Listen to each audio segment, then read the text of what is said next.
With the nation in turbulence, On a cost of living crisis, The Canadian dollar standing at 69 cents against the American dollar. Food Banks Canada says it recorded more than 2 million visits. Canadians are desperate for change. It's time for a change in this country, my friends. The once popular, happy-go-lucky Prime Minister Justin Trudeau has been pressured out of office. I intend to resign as party leader, as Prime Minister. With new candidates fighting to take down the government and convince Canadians that they will pull the country out of darkness. With the Liberals frantic to rebrand themselves, the future of the country is uncertain. It will all come down to Canadian voters in the 2025 election.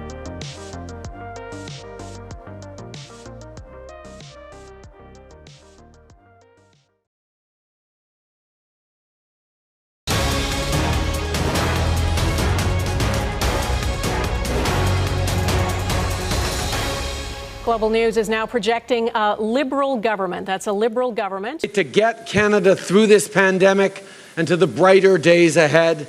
And my friends, that's exactly what we are ready to do. On September 20th, 2021, incumbent Prime Minister Justin Trudeau was re-elected for the third time. Justin has never been a stranger to the media, being the eldest son of then Prime Minister Pierre Trudeau. Despite a childhood of public attention, Justin lived a relatively private life in his later years. He originally had zero interest in becoming a politician. The politician already? No. Never.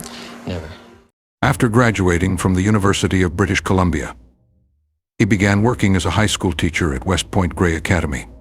He was put back in the public spotlight after his father's funeral in 2000. Despite his past comments, he became much more involved in the Liberal Party.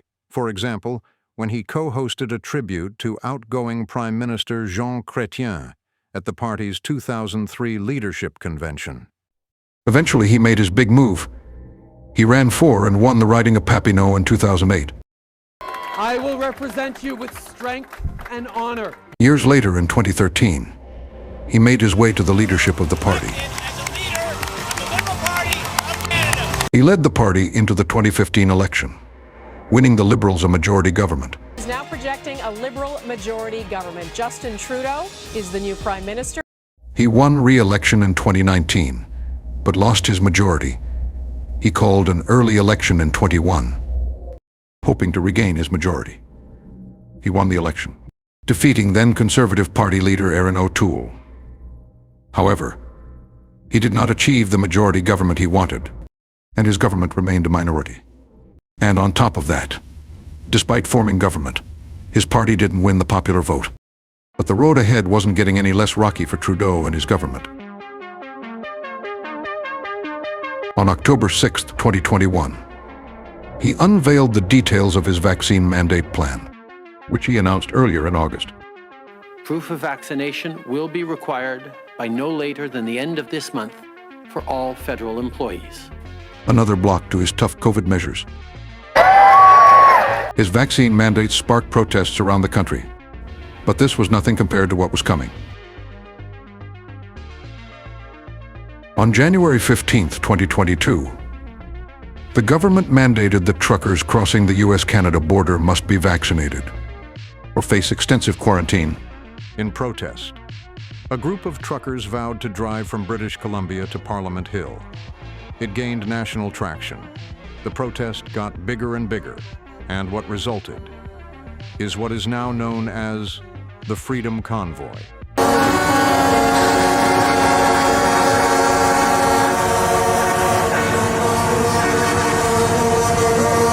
The protest expanded from being against vaccine mandates to being against Trudeau and the Liberals altogether. Before the truckers even arrived, the Liberals were standing firm on their mandates.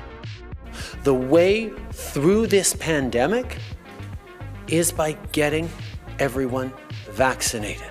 The small fringe minority of people who are on their way to Ottawa or who are holding unacceptable views that they're expressing do not represent the views of Canadians. The protest kept growing, and mass disruption of the city intensified. Downtown Ottawa became paralyzed. During these protests, a certain Conservative MP was rising to prominence. Well, you know what I think is interesting is that when there's a left-wing protest on Parliament Hill, we don't see the Liberal media going through every single name of the people who attends to try and find one person that they can disparage the whole group with. His name is Pierre Poilievre.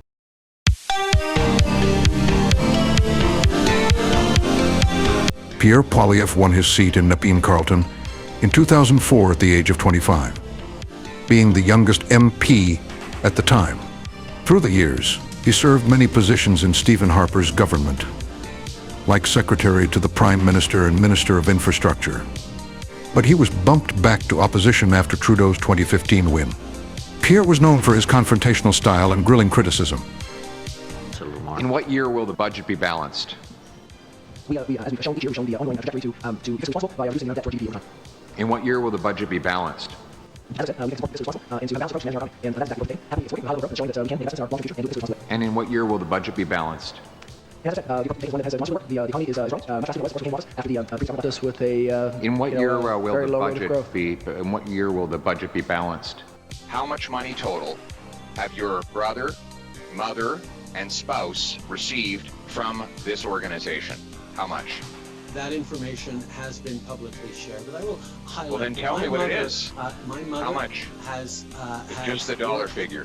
throughout her life. The dollar figure, Prime Minister. Various ways, and is How proud much? of the work that she's. And that would not be the first time. Next page, blacked out.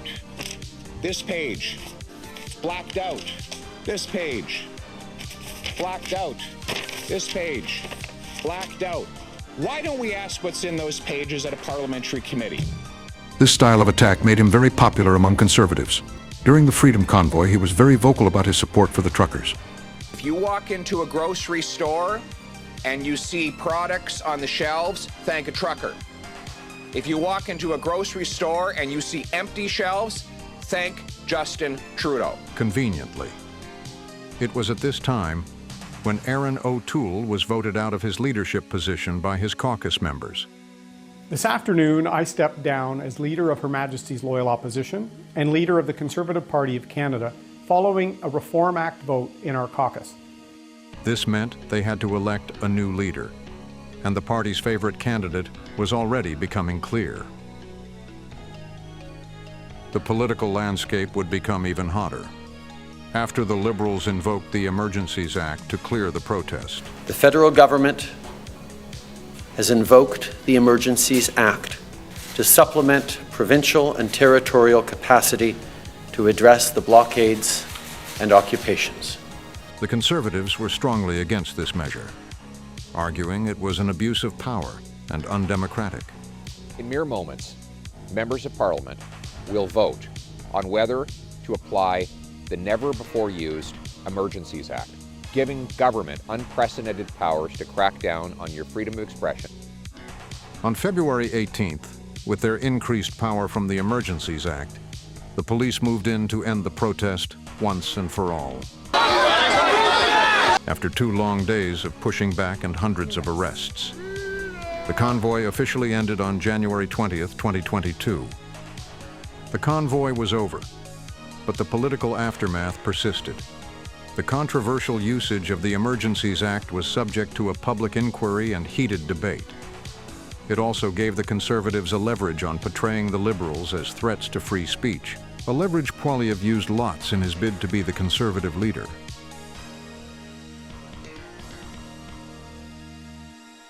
The Liberal government and the NDP are in talks to strike a historic deal that would keep the Liberal minority government in power for 3 more years. This supply and confidence agreement starts today and will be in place until the end of this Parliament in 2025.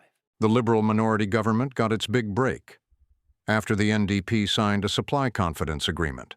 This guarantees that the NDP would support the Liberals' legislation and that they would not be toppled in a non-confidence vote. The man behind this deal was Jagmeet Singh.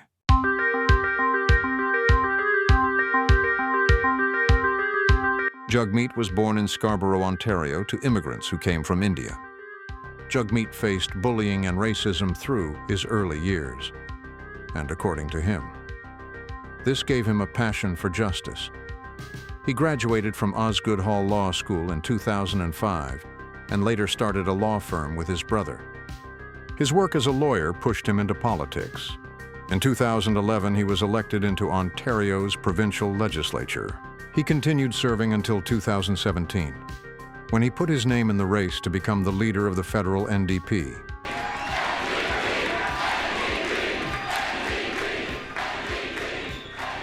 The NDP, full name the New Democratic Party, is the Democratic Socialist Party in Canada. The NDP have generally been the third party in Canadian politics, except in 2011, when for the first and only time was elected as the official opposition. Unfortunately, Jack Layton, the leader of the NDP during their win, died from cancer only 2 months later. Tom Mulcair was elected in his place, but after the 2015 election, the NDP were reverted back to the third party. As a result, the NDP voted Tom out of leadership, so they had to choose a new leader. I am running to be the leader of the New Democratic Party of Canada. During the campaign, he had a viral moment when he stood up to a heckler. We don't want hatred to ruin a positive event, right? We welcome you. We welcome you. We welcome you. We love you. We support you, and we love you. Come the leadership vote, he won by a landslide, having 3 times the votes of his nearest competitor. His position as leader was sealed when he won a seat in the House of Commons in a by-election in BC. Wow, this is incredible. Look at all of you. This is amazing. Thank you so much. He led the party through the 2019 and 2021 elections, although the party lost 15 seats in 2019 and only gained 1 back in 2021. But despite the NDP being the third party, it still had power. The combination of the Liberal seats and NDP seats makes a majority, so with the supply confidence deal, the Liberals now had an unofficial majority government. Now that they could not bring down the government, the Conservatives were outraged. Make no mistake, Mr. Speaker, this backroom deal disrespects Parliament and it disrespects every single Canadian voter. There were conditions. As a part of the deal, the Liberals agreed to expand dental care, pharmacare, and continue the fight against climate change. The Liberals were safe for now, but it would not stay that way for long. We have a new leader. The next Prime Minister of Canada, prochain Premier Ministre de Canada, the Honourable Pierre Poilievre and Anna Poilievre. Pierre Poilievre won leadership by a landslide, with 70% of the vote on the first ballot. He stayed true to his campaign during his speech, talking big on fixing the economy and restoring the Canadian promise. We need a Prime Minister who hears them and offers them hope that they can, again, afford to buy a home, a car, pay their bills, afford food, have a secure retirement, and God forbid, even achieve their dreams if they work hard. They need a Prime Minister who will restore that hope, and I will be that Prime Minister. Honourable Leader of the Opposition. Pierre came out of the gate hot, immediately going after housing costs, food prices, and taxes. It was indeed around this time that cost of living was becoming an ever-increasing problem. Canadians were gradually starting to lose their trust in the Liberals. The Conservatives took advantage of their lead and kept hitting hard at the Liberals. It's $1 million for a home in Toronto. He wants to make it more expensive to heat homes by tripling the carbon tax. The Prime Minister's $500 billion of inflationary deficits. Big $2.5 billion tax increase. Poilievre had a rallying frenzy, going across the country to make his case to Canadians. As the many months went on, Liberal support continued to fall further and further. As the affordability crisis continued through 2023, the state of the country didn't get any better. The Conservatives kept railing against the Liberals, and Liberal support kept falling more and more.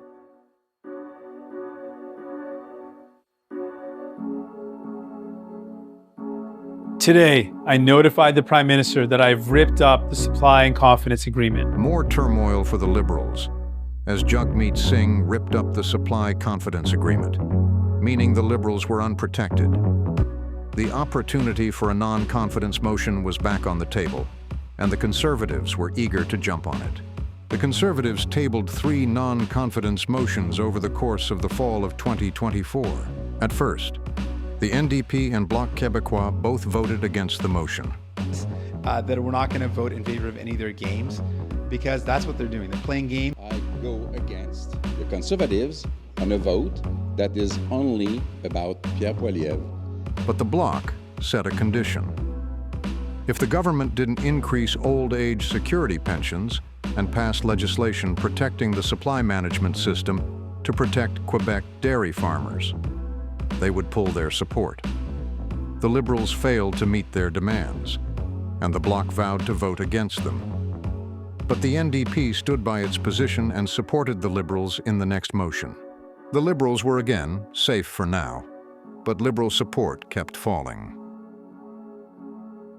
A Liberal stronghold appears to have just turned blue. Conservative candidate Don Stewart coming out on top in the Toronto St. Paul's by-election. The riding of St. Paul had been Liberal for 10 straight elections in a row. But with the Liberals deep in thick unpopularity, the people of St. Paul sent them a message, electing a Conservative. The by-election loss was seen as a sign of the Liberals crumbling and called into question Trudeau's leadership. Liberals tried to reassure that Trudeau was still a competent leader, but another crushing blow was not far away. Federal Liberals have suffered another crushing by-election defeat. The Bloc Québécois' Louis-Philippe Sauve beat the Liberal candidate. After yet another by-election defeat, the Liberals were getting nervous. Trudeau's leadership of the party was again being called into question. At this point, some backbench Liberal MPs were fed up and were having talks amongst each other for Trudeau's resignation behind closed doors. And eventually the calls went public, with longtime Liberal MP Sean Casey publicly calling on Trudeau to resign. The message that I've been getting loud and clear, and more strongly as time goes by, is that it's time for him to go, and I agree. There was rumors that a secret letter was being passed around for Liberal MPs to sign calling on Trudeau's resignation. Trudeau loyalists tried to dismiss it. Is that this is the most passive-aggressive, weak type of display of questioning of leadership that I've ever... But at the next Liberal caucus meeting, the letter was presented with 24 signatures. The Conservatives took advantage of the Liberal turmoil. His caucus is revolting. Will he call a carbon tax election today? Trudeau made up his mind quickly and doubled down that he was staying on. To take on Pierre Poilievre in the next election, but that'll happen with me as leader. Trudeau was trying his best to man the storm, but another storm was brewing south of the border. Breaking news from the Decision Desk. NBC News can now project that Donald Trump has won the state of Wisconsin, which means he is the winner of this race and will return to the White House as this country's 47th president. In November of 2024, Donald Trump was re-elected for a non-consecutive term. Trudeau and Trump were not known as good friends, and in his first term he imposed tariffs that started a trade war with Canada, among other countries. I look forward to working with President Trump once again. Although the government remained neutral, it was pretty clear they were not happy with his win. Donald Trump wasn't in a mood to be friendly. In late November, he vowed to impose 25% tariffs on Canada and Mexico on January 20th, his inauguration day, because of their apparent open borders and the flow of fentanyl through the border. This further increased pressure on Trudeau and his government. Trudeau went down to Mar-a-Lago to talk with Trump about the tariffs. During the meeting, Trump joked about Canada becoming the 51st state if Canada could not withstand the tariffs. Even after the meeting, the tariff threat stood, and he kept bringing up his so-called joke about Canada being the 51st state, again and again.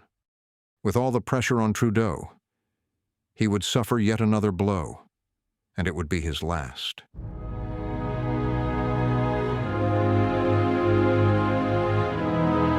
Deputy Prime Minister Chrystia Freeland that she, in fact, is no longer going to be a finance minister and indeed is resigning from the cabinet. Trudeau's fatal blow would come after Deputy Prime Minister Chrystia Freeland resigned from cabinet due to Trudeau trying to move her cabinet position, and disagreements between the two.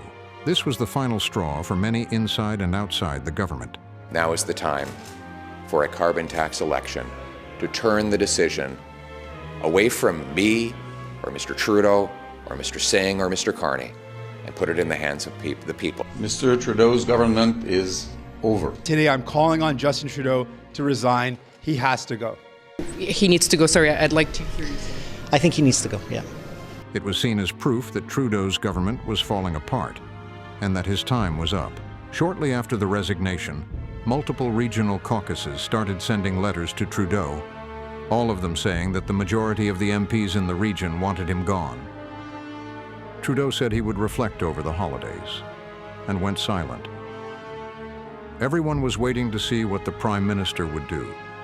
With the instability of the economy and government, the Liberals deep down in the polls, and the looming Trump tariff threat, the Prime Minister had a lot of thinking to do.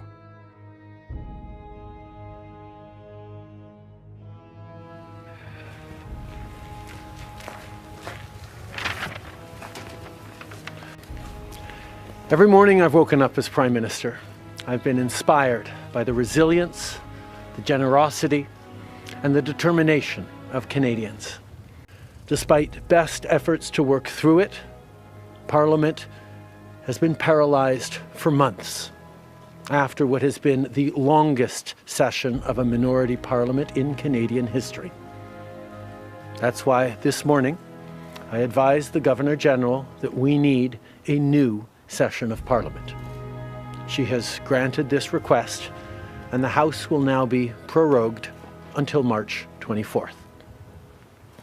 Over the holidays, I've also had a chance to reflect and have had long talks with my family about our future. So last night over dinner, I told my kids about the decision that I'm sharing with you today. I intend to resign as party leader, as Prime Minister, after the party selects its next leader through a robust, nationwide, competitive process. And with that, a 9-year legacy comes to a close, and Canada begins to enter a new era. What that era will be is unknown. The frontrunner for the Liberal leadership is former Bank of Canada Governor Mark Carney, who served as chair of the Liberal Task Force on Economic Growth since September 2024. In a close second is former Finance Minister and Deputy Prime Minister Chrystia Freeland, the minister who left cabinet and triggered Trudeau's resignation.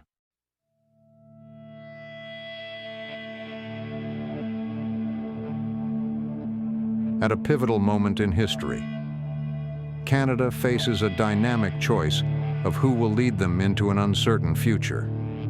Will they give the Liberals a second chance under a new leader, or will Poilievre's Conservatives sweep into power? It will all come down to Canadian voters in the 2025 election.